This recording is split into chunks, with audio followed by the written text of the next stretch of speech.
함께 읽은 본문은 예수님께서 베데스다 연못가에서 병자를 고치신 사건 후에 이어지는 말씀이다 하는 것을 전제로 오늘 말씀을 좀 들었으면 좋겠습니다. 38년이라고 하는 긴 세월의 그 병 속에 몸과 마음이 다 망가진 병자를 친히 찾아가신 주님께서 그를 고쳐줌으로 인하여서 그는 새로운 인생을 살게 되었습니다. 그런데 이 병자가 고생한 연 38년은 이스라엘의 역사와 많은 관련이 있습니다. 먼저 우리 신명기 2장 14절 말씀을 좀 띄워주시면 좋겠습니다. 신명기 2장 14절 말씀을 보게 되면 가데스 바나에서 떠나 세렛 시내를 건너기까지 38년 동안이라. 이때에는 그 시대의 모든 군인들이 여호와께서 그들에게 명세한 대로 진영 중에서 다 멸망하였나니 말씀을 하고 있습니다. 이스라엘 백성들이 출애굽을 하여서 38년의 광야 생활을 했다, 이렇게 말씀을 하고 있는 것이죠. 그런데 우리는 이스라엘 백성들이 40년의 광야 생활을 했다고 하는 것을 알고 있습니다. 그렇다고 한다면 2년이 어디 갔을까 하는 것이죠. 이것은 이스라엘 백성들이 출애굽을 해서 홍해를 건너 먼저 도착한 곳이 시내산 근처였습니다. 그곳에서 2년 정도 머물면서 율법을 하나님으로부터 받은 후에 가나안으로 출발을 합니다. 그래서 그 2년을 합하여서 도합 이스라엘 백성들이 광야에서 40년 생활을 했다 얘기를 하는 것이죠. 그렇다고 한다면 우리는 이 38년이 의미하는 것이 무엇일까 하는 것을 한번 생각을 해볼 필요가 있습니다. 38년은 율법을 받은 후의 기간이라고 하는 것을 우리는 이미 알고 있습니다.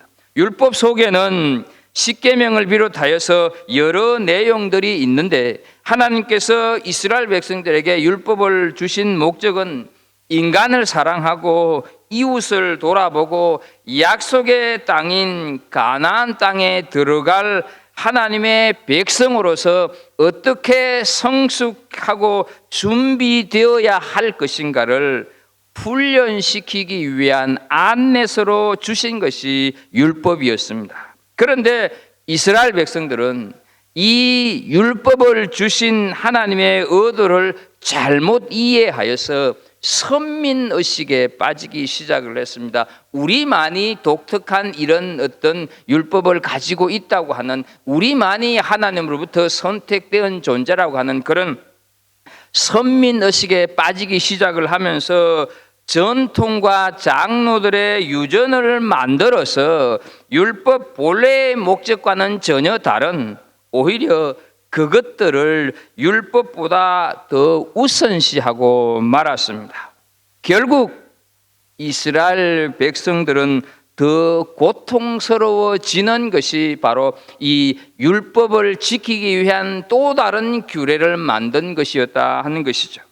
안식일이 이렇게 율법이 아닌 또 다른 규례를 만드는 것의 대표적인 예다 하는 것이죠. 그러니까 안식일을 기억하여서 거룩히 지키라 하나님께서 말씀을 하셨는데, 거룩하게 지키기 위해서 무엇을 해야 하고 하지 말아야 하느냐, 이 무엇을 해야 하고 하지 말아야 하는 이것을 안식일을 기억하여서 거룩히 지키라 하는 것보다 더 우선시했다 하는 것이죠. 자, 그런데 문제는 이 38년 된 병자를 고친 날이 바로 안식일이었다 하는 것을 요한복음 5장 9절에서 말씀을 합니다. 그리고 이 사건으로 이제 예수님과 유대인들이, 바리새인들, 사두개인들이 충돌을 하기 시작을 합니다. 왜 안식일에 병자를 고쳐서는 안 될 뿐더러 또 침상을 들고 가라고 하여서 안식일을 범하느냐, 이렇게 된 것이죠.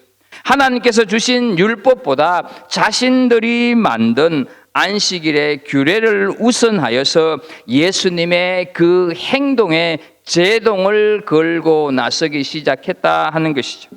이때 예수님께서 요한복음 5장 17절에 이렇게 말씀을 하십니다. 내 아버지께서 이제까지 일하시니 나도 일한다 라고 하는 말씀으로 그 유대인들에게 맞불을 놓았습니다. 그러나 이 맞불 작전이 논쟁을 더 크게 만들었다 하는 것이죠. 유대인들에게 있어서 부자지간은 동질 혹은 이 동격이라고 하는 의미인데, 예수님께서 자신이 아버지와 같다고 하시니 유대인들은 저것 신성모독의 발언이다 이렇게 느끼게 된 것이죠. 이런 상황에서 예수님께서 또 대답을 하는 것이 요한복음 5장 19절입니다.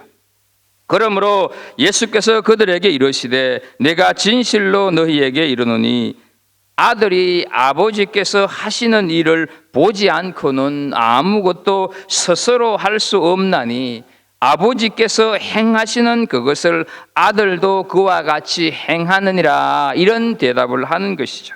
우리는 이 구절이 그러므로라고 하는 접속사로 시작되는 것을 눈여겨보아야 한다 하는 것이죠.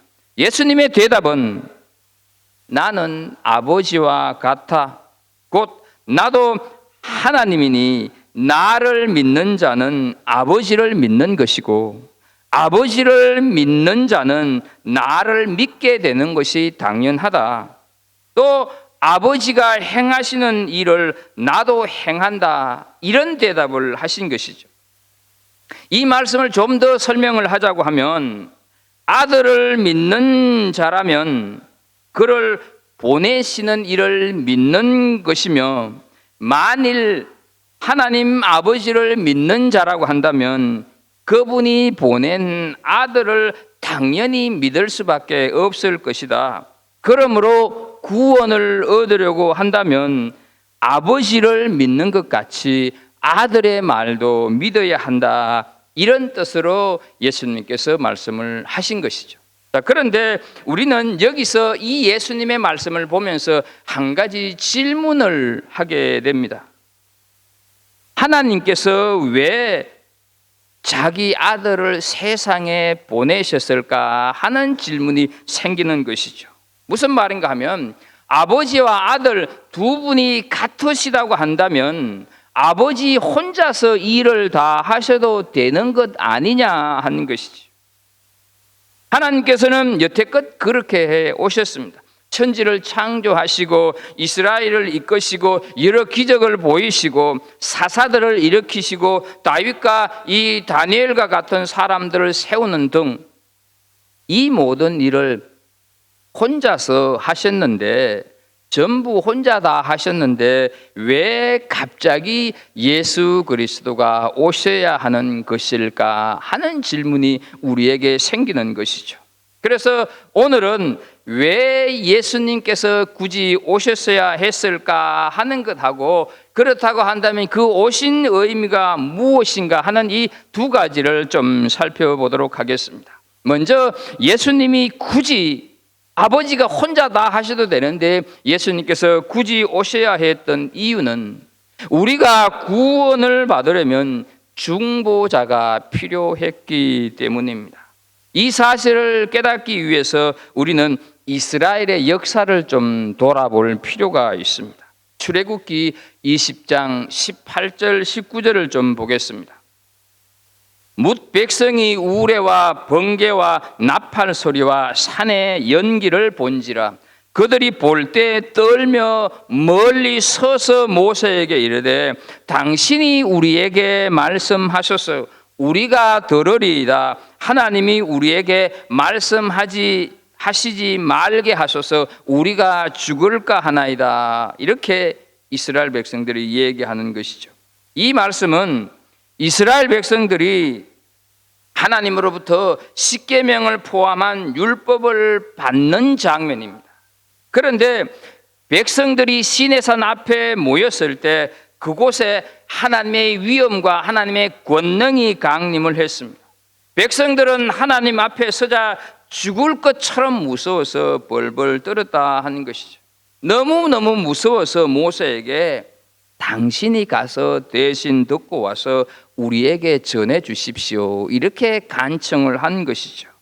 이것은 우리가 머릿속에 분명하게 기억해 놓아야 할 광경입니다. 우리가 죄인이기 때문에 하나님 앞에 설 수 없다 하는 사실을 여실히 보여주는 장면입니다. 하나님께서 직접 우리를 만나실 수 없다 하는 사실이죠. 하나님의 능력이 부족해서 하나님께서 우리를 직접 만나실 수 없는 것이 아니라 하나님을 만나면 인간인 우리는 죽기 때문이다 하는 것이죠. 그런데요, 이 말씀의 분명한 의미는 죽음을 앞둔 모세에 의해서 신명기 5장 22절 이하의 말씀에서 더 자세히 설명이 되고 있다 하는 사실이죠. 우리가 아는 대로 신명기는 창세기, 출애굽기, 레위기, 민수기를 요약하는 모세의 회고와 모세의 유언이다 하는 것을 우리는 이미 알고 있습니다. 십계명은 출애굽기 20장과 신명기 5장에 두 번 걸쳐서 각각 기록이 되고 있는 것이죠. 그러니까 출애굽기 20장 원래 기록되었던 그 십계명의 내용을 모세가 이제 신명기에 와서 자신의 죽음을 앞두고 회고하면서 다시 기록한 것이 신명기 5장에 나오는 십계명이다 하는 것이죠. 이 모세는 신명기 5장 서두에서 십계명 내용을 기록을 하면서 22절부터는 하나님으로부터 십계명을 받을 당시에 이스라엘 백성들이 했던 말을 모세 자신이 회상을 하면서 24절 하반절에 보게 되면 하나님이 사람과 말씀하시되 그 사람이 생존하는 것을 우리가 오늘 보았나이다 이렇게 얘기하는 것이죠. 그러니까 하나님이 사람과 말씀하시되 이렇게 할 때 여기에 사람은 누구를 얘기합니까? 모세를 가리키는 것이죠. 그러니까 모세가 하나님과 대면했는데도 죽지를 않고 생존해 있는 것을 우리가 보았다 하는 사실을 그 율법을 출애굽기의 율법을 받을 때 이스라엘 백성들이 이 사실을 말한 것을 이제 와서 모세가 회고하고 있다 하는 것이죠. 조금 전에 말씀을 드린 대로 하나님을 대면하면 누구나 죽을 수밖에 없었는데 모세는 하나님을 대면했음에도 불구하고 죽지 않았다. 그것을 우리가 보았다. 이렇게 이스라엘 백성들이 얘기를 했는데 그것을 모세가 이 신명기를 기록하면서 회고하고 있다 하는 것이죠. 사람은 하나님을 보면 다 죽습니다. 하나님의 거룩함을 견뎌낼 자가 아무도 없기 때문입니다. 그래서 이스라엘 백성들은 하나님의 말씀을 직접 듣지 않게 해달라고 간청을 했던 것입니다. 우리가 왜 하나님의 말씀을 듣고 죽어야 합니까? 모세 당신은 안 죽으니까 하나님의 말씀을 듣고 와서 우리에게 전해주면 되지 않느냐 이런 의미로 얘기하는 것이죠. 여기에서 하나님과 이스라엘 백성들 사이에 놓여져 있는 난관을 우리는 발견할 수가 있는 것입니다. 하나님께서는 이스라엘 백성들에게 친히 말씀하실 수가 없었습니다. 그들은 하나님을 대면하면 죽기 때문입니다. 결국 이스라엘 백성들과 하나님 사이를 이어주는 중보자가 필요했던 것입니다. 그런데 모세는 자신이 중보자이기는 하지만 중보자를 상징하는 것에 불구하고 참 중보자는 아니지만 하나님께서 자신과 같은 선지자를 보낼 것이라고 하는 것을 암시하고 있는 내용이 신명기 18장 15절에 말씀을 하고 있습니다. 나와 같은 선지자 하나를 일으키시리니 너희는 그의 말을 들을지니라. 그리고 조금 내려가서 19절에 보게 되면 누구든지 내 이름으로 전하는 내 말을 듣지 아니하는 자는 내게 벌을 받을 것이요 라고 말씀을 합니다. 자, 그렇다고 한다면 우리는 여기서 이미 짐작을 할 수가 있을 것입니다. 모세가 말하고 있었던 나와 같은 선지자 하나, 그게 누구일까 하는 것이죠. 바로 예수 그리스도를 가리키는 것입니다. 하나님께서는 우리에게 접근하시기 위해서는 중보자가 있어야 합니다. 사람은 직접 하나님을 만나면 죽기 때문입니다. 하나님께서는 거룩하신 분이시기 때문에 죄를 보게 되면 죄에 대한 보응이 나올 수밖에 없습니다. 그러니 죄인은 하나님의 거룩하심 앞에서 버틸 수가 없는 것입니다. 그것은 빛이 비치면 어두움이 존재할 수 없는 것과 같습니다. 하나님께서 우리를 구원하시려면 직접 만나는 것 말고 다른 방법을 택하셔야 했습니다. 그렇게 하여서 하나님께서는 구원을 베푸실 모든 것을 우리에게 전하시고자 하셨다 하는 것이죠. 그 일을 위해서 오신 분이 바로 예수 그리스도다 하는 것이죠. 물론 예수님께서도 하나님이시기 때문에 예수님을 만나도 인간인 우리는 죽습니다. 그래서 예수님께서는 우리를 죽이지 않고 만나시려고 사람이 되어 오신 것입니다. 요한복음 1장 1절, 우리는 참 많이 이 말씀을 살폈습니다. 태초에 말씀이 계시니라, 이 말씀이 하나님과 함께 계셨으니 이 말씀은 곧 하나님이시니라. 그런데 조금 내려가서 14절을 현대인의 성경으로 보게 되면 말씀 되시는 그리스도께서 사람이 되어 우리 가운데 사셨다, 이렇게 말씀을 하고 있습니다. 예수님 때문에, 예수님이 사람이 되어 오셔서 그제서야 인간은 하나님을 만날 수 있게 되었다 하는 것이죠. 하나님께서는 이토록 우리 한 사람 한 사람을 구원하시고 싶어 하셨습니다. 구원은 해야 하겠는데 만날 수가 없으니 무한하고 의미한 영광과 권위를 모두 다 내려놓고 종의 모습으로 찾아오신 분, 사람이 되어 오신 분, 그분이 바로 하나님이셨던 예수님이시다 하는 것이죠.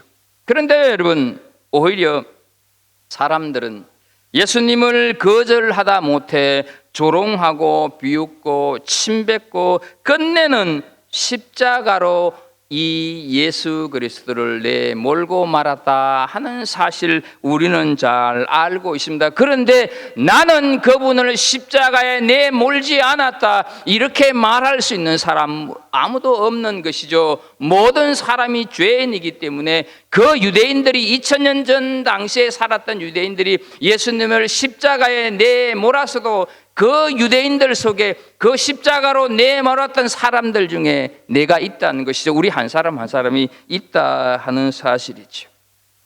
하나님께서 무한한 권위와 위엄으로 나타나시면 우리는 모두 죽습니다. 그래서 예수님께서는 반드시 오셔야 했습니다. 그래서 예수님께서는 반드시 중보자로 오셔야 했다 하는 것이죠. 자, 그렇다고 한다면 이제 우리는 중보자로 예수님께서 오셨다 하는 뜻이 무엇일까? 첫 번째로 그것은 바로 심판을 뜻하는 것입니다. 본문 시작인 22절을 좀 보겠습니다. 아버지께서 아무도 심판하지 아니하시고 심판을 아들에게 맡기셨으니, 이렇게 말씀을 합니다. 여러분, 여기서 아들이 심판을 하신다고 하니까 예수님에게 우리가 좀 잘 보여야 되겠구나, 이렇게 생각하십니까? 우리는요, 예수님에게 잘 보일 필요는 없습니다. 그렇다고 이 말씀이 불경스러운 말씀은 아닙니다. 중요한 것은 예수님에게 잘 보이는 것이 아니라 우리 한 사람 한 사람이 예수님의 마음을 품고 사는 것이 중요하다는 것이죠. 그렇게 살면 이미 우리는 심판에서 구원으로 옮겨져 있기 때문이다 하는 것입니다. 내가 살아가는 방식은 예수 그리스도와는 전혀 상관없이 살면서 가끔 고개를 이렇게 내밀어 들어서 손을 흔들면서 주님, 저 보이시죠? 이렇게 한다고 예수님 믿는 것 아닙니다. 그것이 신앙생활이 아니라는 것입니다. 주님께 영광을 돌려드립니다. 주님께 박수를 돌려드립니다. 이렇게 박수치고 돌아서서는 엉뚱한 행동을 하는 것, 그거 아니다 하는 것이죠. 내가 정말 예수 믿는 사람이라고 한다면 주님께 잘 보이려고 하는 것이 아니라 내가 주님의 마음을 품고 사는 것입니다.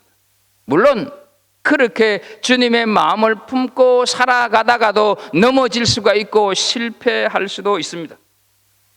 그렇다고 예수님께서 너 잘못해서 넘어졌지, 네 윤리 과목 성적 10점 마이너스, 이렇게 하시지 않습니다.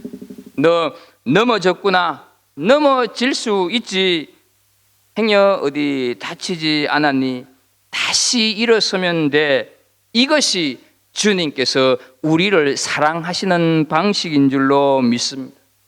주님께서는 결코 우리를 고아처럼 내버려 두시지 않습니다. 주님은 넘어지지 않는 사람을 원하시는 것이 아니라 주님을 믿는 믿음으로 내가 넘어졌다 할지라도 다시 일어서서 걷는 사람, 그런 사람이 되기를 원하십니다.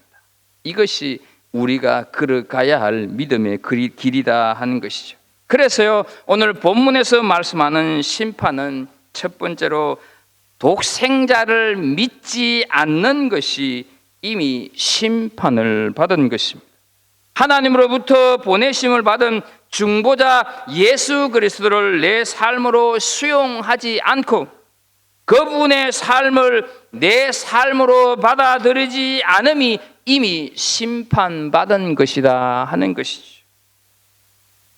우리가 살다가 수십 년 후에 너는 지옥으로 너는 천국, 이것의 심판이 아니라는 것입니다. 빛이신 주님을 받아들일 생각이 없는 것, 내 자신이 정말로 어둠 속에 갇혀 있는 것, 이런 것들이 바로 심판받음의 모습이다 하는 것이죠. 요한복음 3장 18절을 한번 보십시오. 저를 믿는 자는 심판을 받지 아니하는 것이요, 믿지 아니하는 자는 하나님의 독생자의 이름을 믿지 아니함으로 벌써 심판을 받은 것이라 말씀을 하고 있습니다. 그런데요, 반면에 심판을 받지 않은 사람, 주님을 마음속에 영접한 사람이 살아가는 삶 속에서 가장 으뜸 가는 태도는 바로 공경이다 하는 것을 우리는 23절에서 말씀을 하고 있는 것을 보게 됩니다. 하나님을 공경하고 예수 그리스도를 공경하게 되는 것, 심판을 받지 않은 사람, 주님을 마음속에 영접하고 살아가는 사람의 모습이다 하는 것이죠. 그래서 23절에 보게 되면 이는 모든 사람으로 아버지를 공경하는 것 같이 아들을 공경하게 하려 하심이라. 아들을 공경하지 아니하는 자는 그를 보내신 아버지도 공경하지 아니하느니라. 그렇다면 여러분, 하나님을 공경하고 예수 그리스도를 공경한다고 하는 것이 어떤 의미일까? 이것은 하나님의 것을 내 것으로 가로채지 않는 데 있습니다. 다르게 말하자면 하나님의 이름을 망령되이 일컫지 않는 것이 공경이다 하는 것이죠. 그 존귀하신 하나님의 이름을 함부로 사용하지 않는 것이 공경이다 하는 것이죠. 따라서 하나님을 공경하는 사람이나 예수님을 공경하는 사람들은 자기의 욕망을 이루기 위해 그 이름을 함부로 사용하지 않는다 하는 것이죠. 자기 유익을 위해서 하나님의 이름을 주저없이 사용하고 자기 목적을 위하여 하나님의 뜻이라고 하는 말을 남발하는 사람들이 우리 주변에 너무너무 많이 있다 하는 것이죠. 자기 욕심을 채우기 위해서 갔으면서도 버젓이 하나님의 뜻이라고 말하는 사람 많다는 것이죠. 예수님의 이름으로 말하고 있는데 그가 선택하고 그가 살아가는 삶의 방식은 예수님의 삶과는 전혀 반대의 길을 가는 사람들이 너무너무 많이 있는 현실이라는 것이죠. 이것이 우리 시대, 우리 신앙의 슬픔 가운데 하나가 아니냐 하는 것이죠. 심판의 둘째 의미는 영생입니다. 24절을 보게 되면 내가 진실로 진실로 너에게 이르노니 내 말을 듣고 또 나 보내신 이를 믿는 자는 영생을 얻었고 심판에 이르지 아니하나니 사망에서 생명으로 옮겼느니라. 여기서 우리는 영생을 얻었고 하는 말씀과 옮겼느니라 하는 말씀에 주목해야 합니다. 앞으로 얻을 것이고 앞으로 옮겨질 것이다, 이것이 아닌 모두가 다 완료형의 시제를 사용하고 있다 하는 것이죠. 내 말을 듣고 나를 보내신 분을 믿는 사람은 이미 영생 가운데 있다, 이렇게 말씀을 하는 것이죠.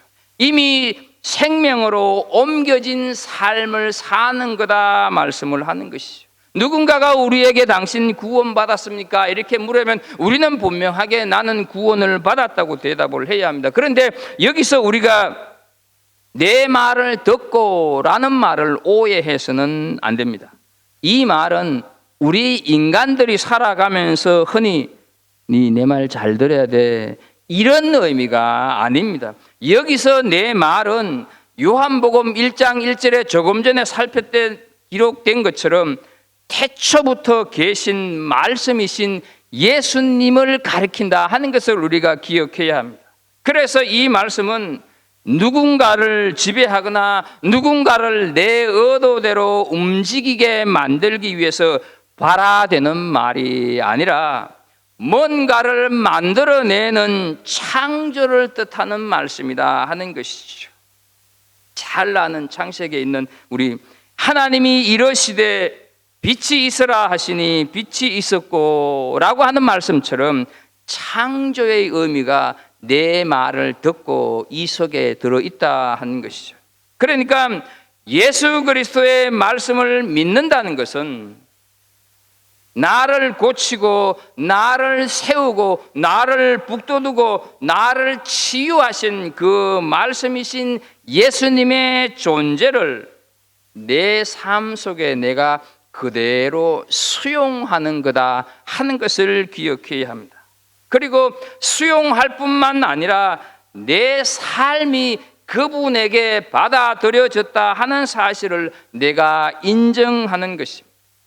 그렇게 사는 사람 이미 영생을 얻었고 심판에 이르지 아니하나니 사망에서 생명으로 옮겼느니라, 이렇게 말씀을 하는 것이죠.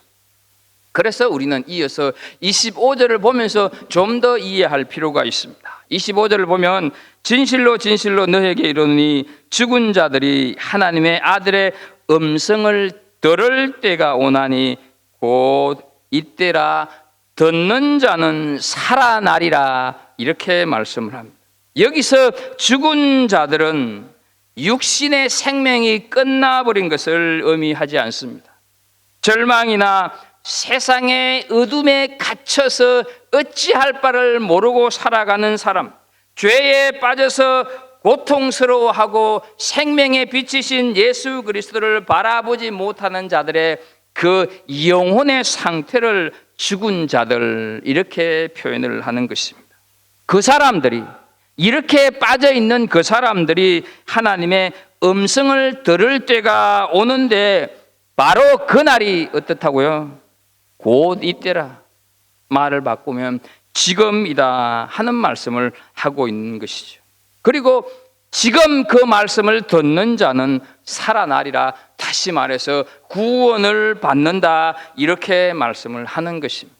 그래서 여러분, 구원의 시금석은 들음에 있다는 것입니다. 들음이 심판의 시금석이 된다 하는 사실이죠. 그래서 우리는 하나님의 말씀을 잘 들어야 하는 것입니다. 로마서 10장 17절 말씀을 좀 볼까요? 그러므로 믿음은 들음에서 나며 들음은 그리스도의 말씀으로 말미암느니라, 이렇게 말씀을 하고 있습니다. 여러분, 다 우리는 영어권에서 살아가고 있기 때문에 순종이라고 하는 단어를 영어로 obedience 이렇게 말하지 않습니까? 그런데요, 이 단어는 잘 듣는다고 하는 뜻의 라틴어 플러스 아우디에라고 하는 이 두 단어가 합성되어 있는 것입니다. 그래서 여러분, 우리는 쉽게 오디오라고 하는 말을 잘 듣지 않습니까? 그 오디오가 바로 이 아우디에라고 하는 저 말에서 파생된 단어입니다. 그래서 여러분, 순종은 다른 것이 아니라 듣는 것입니다. 잘 들어야 한다 하는 것이죠. 달리 말씀을 하자면 듣지 않는 것은 바로 어리석음, 듣지 않는 것은 바로 바보다 하는 사실이지요. 절망과 어둠에 갇혀 있고 자기 연민과 자포자기에 빠져 있던 사람이 하나님의 음성을 들을 때가 온다 하는 것이죠. 삶에 지치고 어떻게 인생길을 가야 할지 모르는 사람들에게 하나님의 음성을 들을 때가 온다 하는 것이죠. 질병의 신음 속에 하루하루 어떻게 버텨나가고 있는 그런 사람들에게도 하나님의 음성을 들을 때가 온다 하는 것이죠. 그래서 여러분, 하나님의 음성은 살리는 음성입니다. 하나님의 음성은 세우는 음성입니다. 그 음성을 듣고 그 음성을 실천할, 그 음성을 들을 때가 오는데, 그때가 바로 지금이고 듣는 사람은 살아난다. 다시 말해서 하나님의 말씀을 듣는 사람은 그 사람의 삶이 달라지고 그 사람의 삶이 변해진다, 이렇게 말씀을 하는 것이죠. 그래서 여러분, 하나님의 말씀을 제대로 들으면 누구든지 간에 그 사람의 삶이 변합니다. 우리는 종종 예배를 드리고 난 다음 이렇게 나가시면서 목사님, 설교의 은혜를 받았습니다 말을 하십니다. 그 말은 목사에게 참 힘이 되는 좋은 말입니다. 그런데 더 중요한 것은 은혜 받은 대로 살아야 한다 하는 사실이죠. 제대로 들었다고 한다면 반드시 거기에 따르는 삶의 변화가 있어야 하는 것입니다. 새해 들어서 두 번째 주일에 말씀을 드린 것처럼 말씀을 들은 사람은 체인지의 변화가 일어나는 것이 아니라 트랜스포메이션의 변화, 본질이 변화되는 그런 변화가 내 삶에 있어야 한다 하는 것이죠. 변화의 삶이 일어나지 않는 것은 내가 온전히 들은 것이 아닙니다. 그냥 내 귀가 듣기에 즐거웠을 뿐이고, 그냥 목사의 설교가 내 생각을 지지받은 것에 불과합니다. 목사의 설교가 내 생각과 일치했을 뿐입니다. 진짜 은혜 받은 것은 내가 가진 생각이 잘못이었구나 하는 것이 깨어지는 것이 진짜 은혜 받은 것입니다. 그래서 어떻습니까? 내가 여태껏 가지고 있던 내 생각이 깨어지기 시작하니까 내가 아픈 것입니다. 내가 고통스러운 것입니다. 사도행전에 말씀하지 않습니까? 하나님의 말씀은 살았고 좌우에 운동력이 있어서 사람의 관절과 골수를 찔러 쪼갠다. 하나님의 말씀이 제대로 들려지게 되면 내가 지금까지 살아온 철학이 올바르다고 정상이라고 생각을 했는데, 하나님의 말씀이 채찍이 되어서 후려치고 굳어진 내 마음을 후벼 파기 시작을 하고 내 지각을 찔러서 굳건하다고 여겨져 있던 내 삶의 토대가 형편이 없이 모래 위에 지은 인생이라고 하는 것이 깨달아지는 것, 그것이 진정한 들음이다 하는 것이지요. 은혜 받았다고 하면서 삶이 달라지지 않으면 제대로 듣지 않은 것입니다. 29절을 좀 보겠습니다. 선한 일을 행한 자는 생명의 부활로, 악한 일을 행한 자는 심판의 부활로 나오리라. 제대로 들은 사람은 어떻습니까? 선한 일을 당연히 하게 되는 것이죠. 그 사람은 생명의 부활로 나오게 되는 것입니다. 말씀을 제대로 들었을 때 나타나는 역사를 살피면서 오늘 정리합니다. 28절을 보게 되면 이를 놀랍게 여기지 말라. 무덤 속에 있는 자가 다 그의 음성을 들을 때가 오나니 말씀을 합니다. 조금 전에 죽음을 육신적인 죽음이 아니라고 말씀을 드렸습니다. 어둠 속에 처한 영혼의 상태라고 말씀을 드렸습니다. 그런데 제대로 들었을 때 나타나는 능력을 육신의 죽음을 당한 자에게까지 적용하고 있다고 하는 것을 우리는 기억해야 합니다. 예수님이 그렇게 적용하고 계신다 하는 것이죠. 물론 이 무덤 상징적일 수도 있습니다. 그런데요, 실제로 우리는 요한복음에서 무덤 속에 있던 자가 주님의 음성을 듣고 살아난 사건을 우리는 잘 기억하고 있지 않습니까? 바로 나사로 이야기입니다. 요한복음 11장 43절 44절에 보게 되면 이 말씀을 하시고 큰 소리로 나사로야 나오라 부르시니 죽은 자가 수족을 베러 동인체로 나오는데 그 얼굴은 수건에 쌓였더라 말씀을 하고 있습니다. 나사로야 나오너라 하는 주님의 말씀을 들은 나사로가, 죽었던 나사로가 어때요? 살아 나오는 것이죠. 여러분, 그래서 듣는 것이 이렇게 중요합니다. 어떤 분이 얘기를 했어요.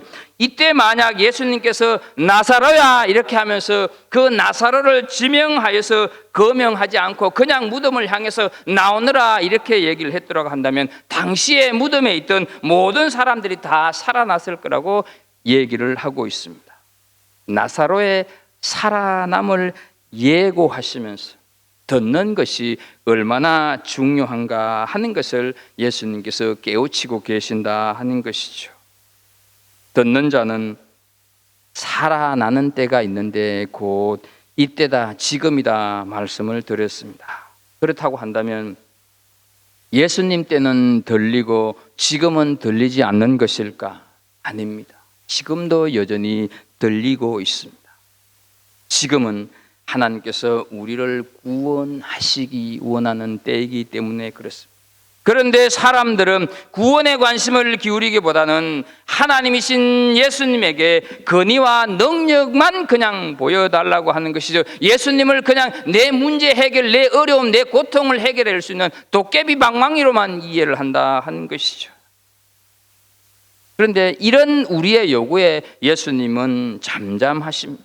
사람들은 십자가에 달린 예수님에게 만일 네가 하나님의 아들이거든 내려와 보라 이렇게 조롱을 했습니다. 아마 저 같으면 십자가에 다시 올라가는 한이 있더라도 내려와서 그냥 뺨이라도 한 대 때리고 싶을 텐데, 그러나 예수님께서는 여전히 잠잠하셨습니다. 사람들의 비난과 조롱에도 침묵으로 일관하시고 십자가의 고통을 그냥 감내하셨다 하는 것이죠. 왜 그렇습니까?